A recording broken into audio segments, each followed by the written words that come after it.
Olá, alunos! Hoje nós vamos falar um pouquinho sobre testes elétricos em refrigeradores.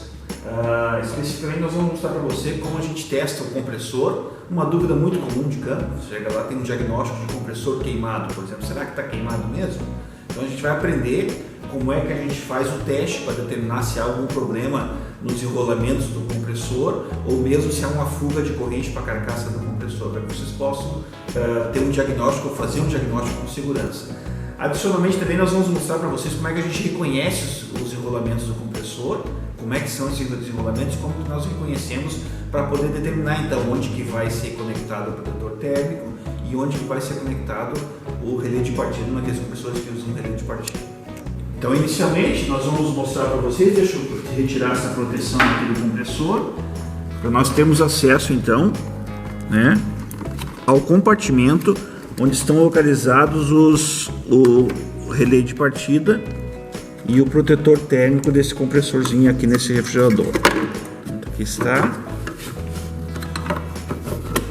Então aqui vocês podem observar, nós temos aqui, isso aqui já é um relé PTC, um relé de partida, e aqui em cima está o protetor térmico, ok? Isso aqui, esses componentes, o relé e o compressor, eles estão conectados nos enrolamentos do compressor. Quando nós abrimos ele, vocês vão ver que vocês vão ter algo com esta aparência aqui, onde vocês vão encontrar três pinos, Se nós pudéssemos ver dentro do compressor, nós veríamos que teríamos as resistências elétricas desses pinos desta maneira, ligados dessa maneira. Aqui uma resistência e aqui outra resistência. Quem é quem agora nesses pinos? Nós sabemos que nós temos lá, são três pinos que nós temos que encontrar, O pino comum, C, em alguns casos vai ter o enrolamento principal, seria o enrolamento principal, ou se tiver em inglês R, e o enrolamento de partida auxiliar, ou em inglês S. Então é o CSR. Nós vamos ter que identificar esses três pinos e nós podemos fazer isso facilmente com o uso de um multímetro. Como é que nós vamos fazer então? Primeiro passo, ainda que nós não saibamos quem é, eu agora vou apagar aqui, para que nós façamos uma situação lá que nós temos um compressor, e nós não sabemos quem é quem nesse compressor. Então nós temos três pinos. O primeiro procedimento que nós vamos fazer é com o auxílio de um multímetro. Temos as ponteiras do multímetro. Nós vamos ligar essas ponteiras então nos pinos do compressor. Então vamos testar os pares, todos eles, todas as combinações possíveis. O primeiro teste que podemos fazer é ligar a ponteira nesse daqui e a outra nesse daqui. E nós vamos achar um valor de resistência, nós vamos chamar lá de R1. Então R1 vai ser aqui. Depois nós podemos, mantendo um desses pinos aqui, por exemplo, mantenho aqui, eu vou pegar esse daqui agora e vou trazer aqui em cima. Então nós vamos estar medindo um R2 aqui. R2.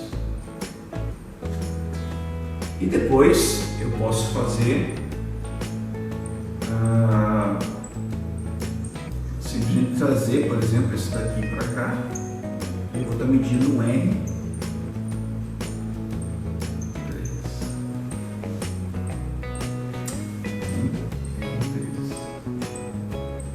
Nós teremos três valores aqui.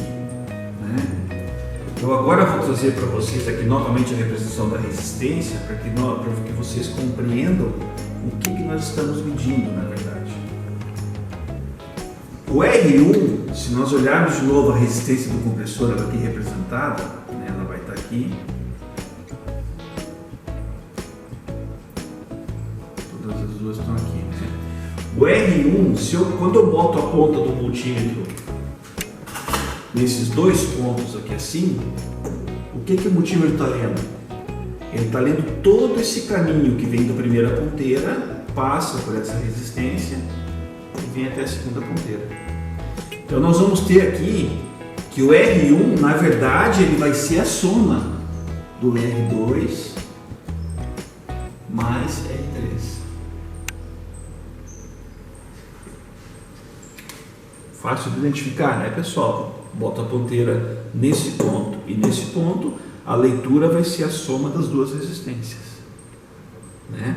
Quando eu trago a ponteira para cá, que eu vou medir o R3, ele vai ter um valor qualquer, o valor R3 lá, né? Um valor R3.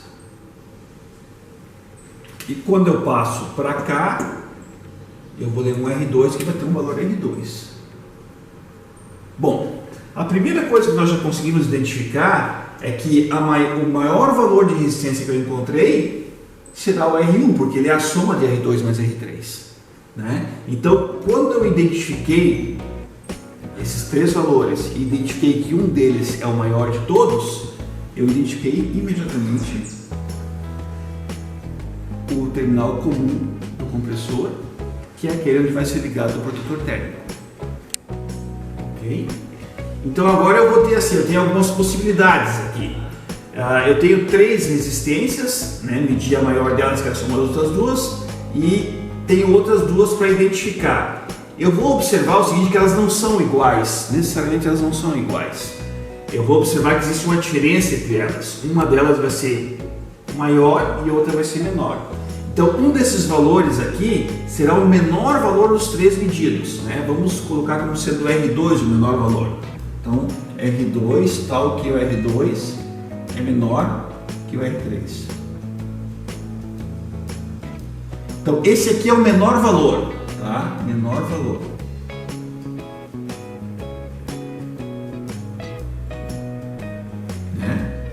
Então agora eu tenho a seguinte situação, eu tenho três resistências medidas, uma que é o maior valor das três, justamente porque ela é a soma das duas, uma segunda resistência que é o menor valor das três e vou ter um terceiro que é intermediário aqui. Bom, pessoal, o maior valor dos três medidos nós já sabemos que corresponde à soma das resistências do enrolamento principal e do enrolamento auxiliar. O menor valor de resistência ômica representa que nós temos uma maior potência nominal, posto que ele vai estar ligado na mesma tensão, né? Então o menor valor de resistência significa que ali nós temos a maior potência. Qual que é a maior potência de um compressor? É justamente a do enrolamento principal, que é o enrolamento responsável por toda a refrigeração. Ele que fica funcionando nesses compressores que funcionam com período de partida, ele que fica funcionando durante todo o tempo que o produto está refrigerando. Então ele tem a maior potência, portanto o menor valor de resistência ômica. Então aqui eu vou ter quem? O meu P, ou, se quiserem em inglês, E.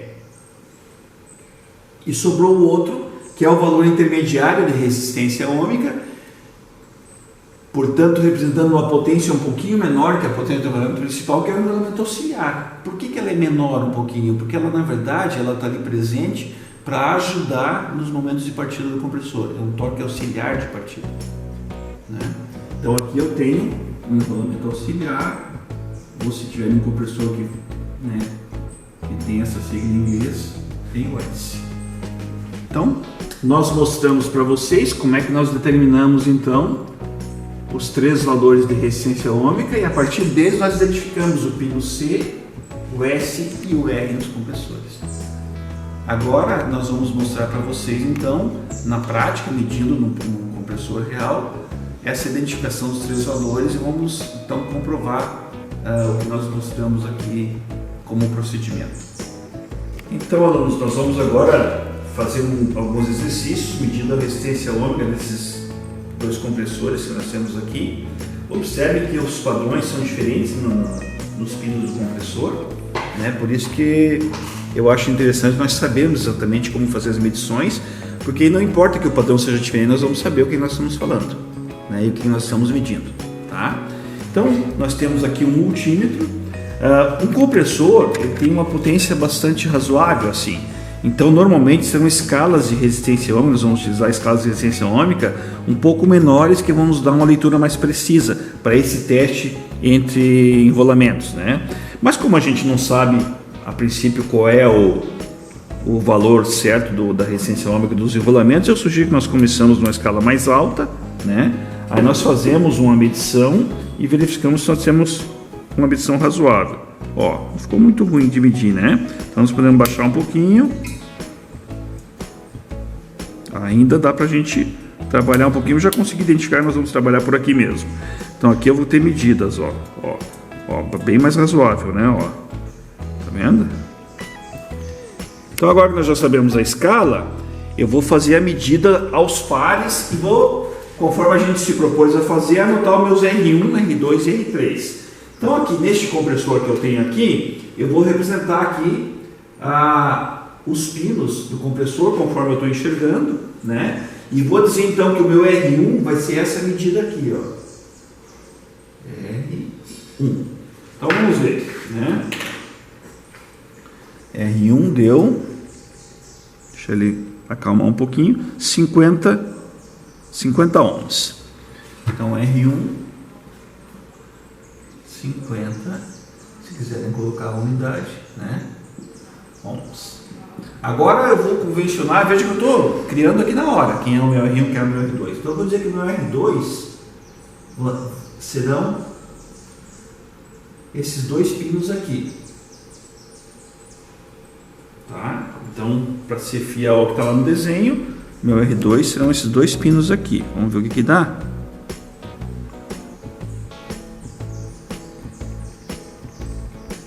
Trinta e seis.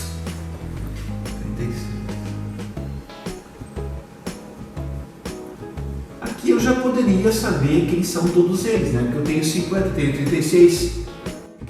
Então eu já tenho dois valores, né? 50 e 36. Nós temos algumas possibilidades aqui de o R3 ser a diferença de 50 e 36, ou nós temos o R3 como sendo a soma dos 50 e 36. Então nós vamos descobrir isso agora, quem é o nosso R3, que será então o último par de pinos que nos restou aqui, né? R3, que serão esses dois aqui, né? Então, para sermos fiéis aqui ao que nós estamos falando, vamos botar as ponteiras dos multímetros, então do multímetro aqui nesses dois pinos, e nós vamos descobrir que aquela hipótese onde ele era a diferença se concretizou. Temos 14 ohms aqui. 14 ohms. 3. Muito bem. Só para tornar aqui um pouquinho mais claro, nessa nossa situação aqui, né, dos três pininhos aqui assim, nós identificamos quem? Que o R1 é 50, ele é o maior dos valores.